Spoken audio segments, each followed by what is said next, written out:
So a quick lesson for today is I'm here in beautiful Tenerife and I visited one of the volcanoes there, sitting in front of a big tree that survived lots of lava flows, and it got burnt hard, but it's still standing here and it's really, really tall and strong.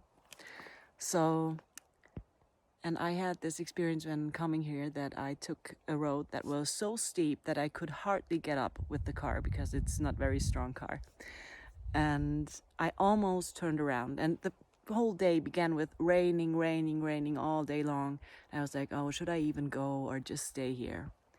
And I still went, and I still made it up all the way, all the mountain.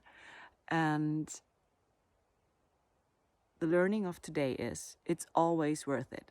It's always worth it. The first steps might be hard. You might even get burned badly. But starting is always worth it, because you will be rewarded with a beautiful view, with strong roots, with all the power you need to survive. So have a beautiful day and just start. Just take your first step today. All the best. If you enjoyed this content, please show your support by subscribing to my channel, leaving a comment to let me know your thoughts, sharing this video with your friends and family, and giving it a thumbs up. Your engagement means the world to me, and it helps me create more content that resonates with you. Thanks again, and I see you in the next video. Much love.